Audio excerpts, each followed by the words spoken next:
بسم اللہ الرحمن الرحیم. ناظرین، آج کی جو لیٹسٹ اپڈیٹس ہیں اس پہ بات کریں گے. سب سے پہلے بات تو یہ کریں گے کہ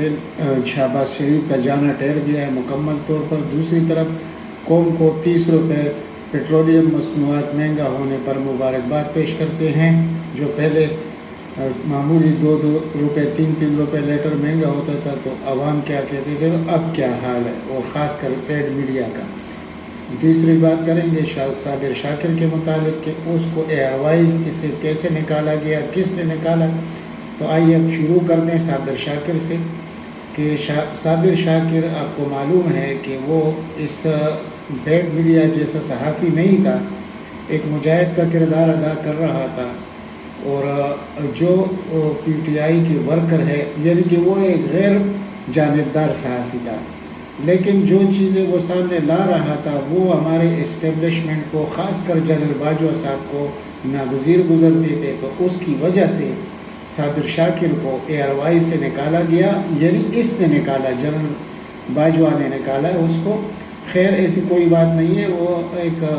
یعنی مضبوط صحافی ہے اور اس کے لیے یہ کوئی اتنی بڑی بات نہیں ہے، کوئی بڑا بزنس نہیں ہے کہ وہ ARY کو چھوڑ دے. اس کے لیے اور بھی بڑے چینل ہے، لیکن مجھے جتنا یقین ہے کہ وہ ہر چینل میں جانے کو ترجیح نہیں دے گا، کیونکہ آپ کو معلوم ہے کہ صرف 2-3 چینلز دو چینل اس وقت ہے جو کچھ یعنی ایک ARY ہے جو بہت بڑا کردار ادا کر رہا ہے اس وقت اس ووٹڈ حکومت کے خلاف، اور دوسرا یہ ایک اور بھی ہے 92 جو گزارے کے مطابق چلتا ہے. تو اگر وہ چاہے تو 92 میں بھی جا سکتا ہے بہت آسانی سے، لیکن میرا خیال ہے کہ وہ نہیں کرے گا. اپنا ہی YouTube چینل پر وہ ایک مکمل طریقے سے، بھرپور طریقے سے اپنی ثقافت کرے گا. لیکن افسوس کی بات یہ ہے کہ جب ایک غلط کام ہو جائے تو اس کے لیے پھر تو 100 غلط کام کرنے پڑتے ہیں. جو کچھ جنرل باجوہ نے کیا، یعنی اچھا بھلا پاکستان آگے بڑھ رہا تھا، ایک ریکارڈ گروتھ ریٹ ہو چکا تھا اور عوام کو بہت بڑا ریلیف ملنے والا تھا. لیکن ان لوگوں کو لا کر جنرل باجوہ نے قوم پر جو مسلط کیا جس طریقے سے، تو اس کی وجہ سے پاکستان انتہائی خطرناک حالت میں داخل ہو چکا ہے. اور عوام کے جیبوں پر ابھی جو ڈاکہ ڈالنے کی کوشش کی جائے گی تو اس سے بہت خطرناک نتائج نکل سکتے ہیں، اور عوام اب سمجھ چکے ہیں. لیکن میں ایک خوشخبری دینا چاہتا ہوں کہ یہ جو امپورٹڈ ٹولہ ہے اس کے جانے کا وقت آ گیا ہے. زیادہ سے زیادہ 14-15 دن یہ رہ سکیں گے اور پھر انتخابات کا اعلان ہونے والا ہے. اور یہ مجبوراً ہو رہا ہے کیونکہ عوام کا جو اس وقت سٹانس ہے وہ ٹوٹلی عمران خان کے پیچھے کھڑے ہو چکے ہیں، اور اب اس کا رستہ کوئی روک نہیں سکتا. اور جس طرح منتیں و ترلے کر کے اس دھرنے کو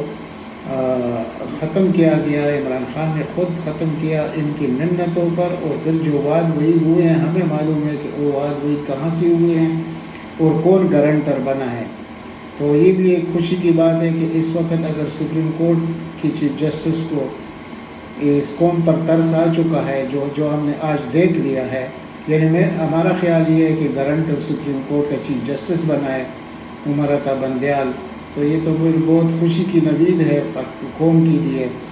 تو ایسے تو ابھی ہو نہیں سکتا کہ جو وعدہ کیا گیا ہے یعنی کہ اسمبلی توڑنے کا اور اس سے پیچھے ہٹا جائے، یہ نہیں ہو سکے گا. اور آج ہم نے وہ ایک اور چیز بھی دیکھ لیا سپریم کورٹ میں، جو مشہور زمانہ وہ پونی والا رضا ربانی جب تھا، اس نے کیا کچھ کہا ادھر اسمبلی میں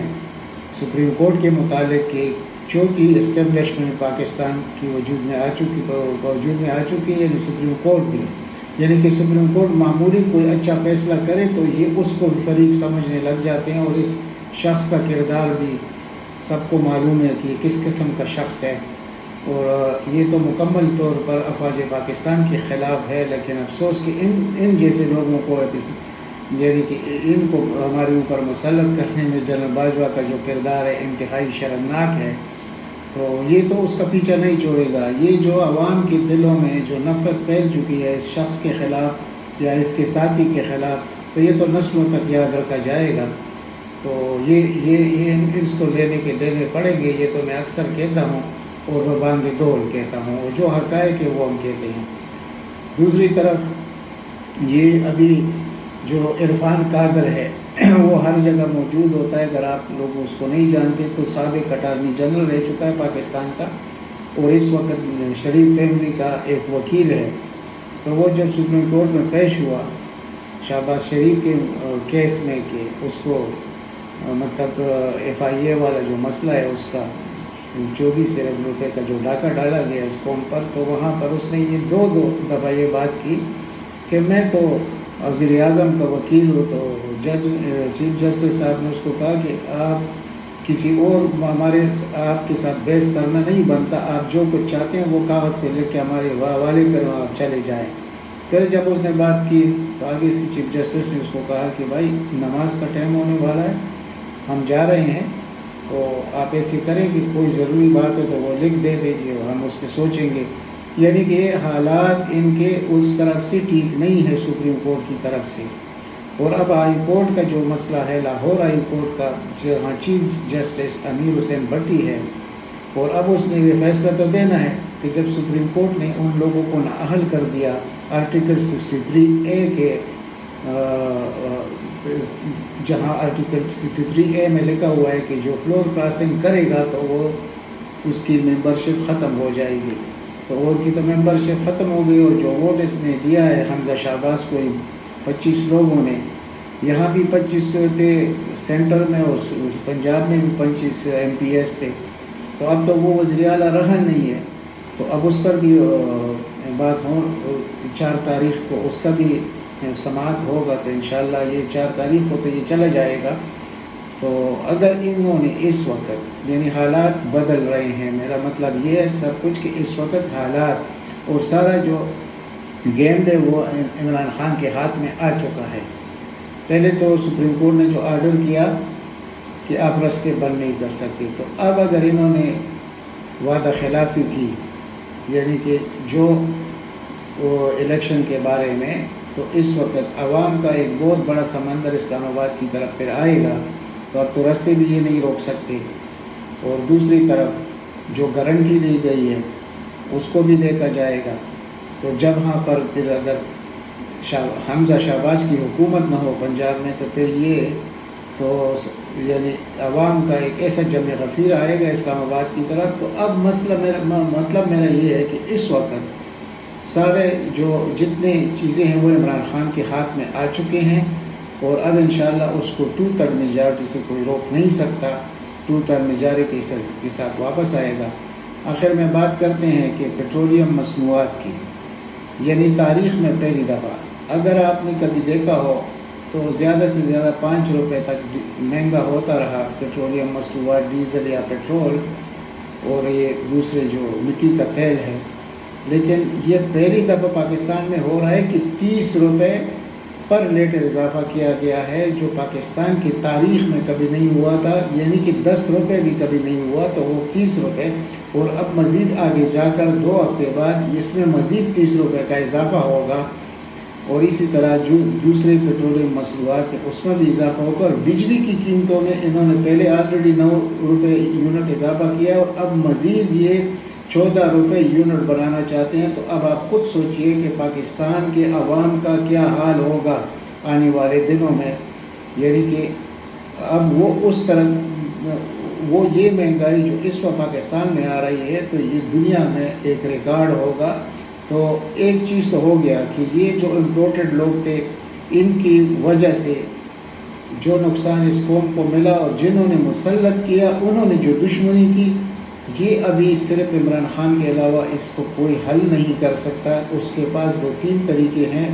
وہ اوورسیز پاکستانیوں سے پیسے بھی لے سکتا ہے، اور چائنا اور رشیا کے ساتھ جو اس کا خیال ہے بزنس کا انشاءاللہ وہ بھی کامیاب ہوگا۔ اور یعنی وہ 30% تو رشیا نے خود کہا ہے کہ آپ کو ہم گندم بھی 30% سستا دیں گے اور پیٹرول بھی 30% سستا دیں گے دنیا سے جو ریٹ ہے،